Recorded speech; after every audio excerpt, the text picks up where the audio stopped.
In 1879, a wave of audacious robberies swept through the British Empire, sending shockwaves across the European business community.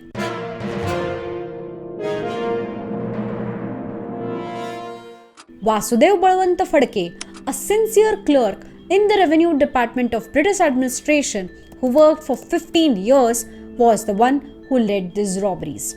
It included raids on houses in different places like Dhamri village, Chakan, Rajgurunagar, Supa, Baramati, Indapur, Nere, Chikli and other areas of Pune district, and also in Palspe of Konkan regions in Maharashtra. Vasudev Balwant Phadke, rightly known as the father of Indian armed rebellion, was one of the early revolutionaries in India.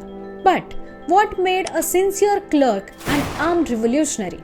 Phadke's resentment towards British rule began when his request for leave to be with his dying mother and later during her death anniversary was denied by the British Army, where he worked as a clerk since 1865. He became enraged and developed a strong opposition to British rule.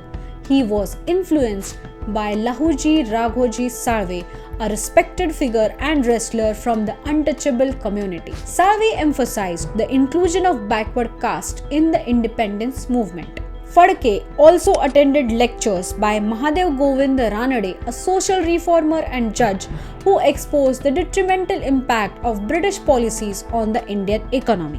Phadke was also the first Indian to obtain a bachelor's degree from the Bombay University under the British education system. He, along with the fellow revolutionaries Lakshman Narhar Indapurkar and Vaman Prabhakar Bhave, co-founded the Pune Native Institution, now known as the Maharashtra Education Society. The aim of this institution was to educate the youth and raise awareness about social issues. Phadke also established Aikyavardhini Sabha for the same purpose. Witnessing the devastating famines in Maharashtra in 1876 and 78, the authorities' indifference to the suffering of the farming community deeply affected Phadke. He believed that the only solution was to free India from British rule. He advocated for complete independence, Swaraj, through emotional and inspiring speeches in Pune. However, his calls for rebellion received limited response due to people's fear or indifference. Undeterred, Phadke planned to initiate a secret revolution and began recruiting an army of revolutionaries to overthrow the British through armed struggle. He earned the title of the father of militant nationalism in India. His army comprised men from various castes including Kol, Bhil and Dhangar communities in Maharashtra, as well as retired soldiers and deserters from the British Army. Eventually, he assembled an army of over 300 men. However, Phadke faced a shortage of funds for his cause. To obtain resources, he conducted raids on wealthy European businessmen, government treasuries, police stations, and post offices to loot money and weapons. The first raid on Balchand Fojmal Sankla's house in Dhamri village in Shirur Taluka of Pune district, where he looted 400 rupees of income tax money collected by the Britishers. In Chakan, he looted 20,000 rupees from a moneylender named Ganesh Hari Patil. In Rajgurunagar, he looted 50,000 rupees from a wealthy merchant Ramchandra Ganesh Bhave. He looted 60,000 rupees in Supa from a rich trader named Bhikaji Ganesh Khaparde. He looted 25,000 rupees from Baramati from a moneylender named Narayan Rao Ganesh Joshi. From Indapur, he looted 40,000 rupees from a businessman named Bhikaji Naik.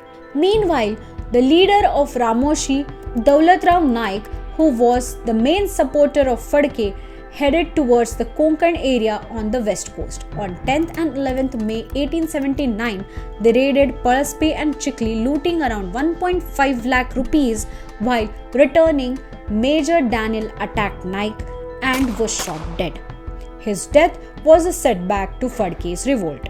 The loss of support forced him to move south to the Sri Shaila Mallikarjun shrine. Later, Phadke recruited about 500 Rohillas to begin a fresh fight.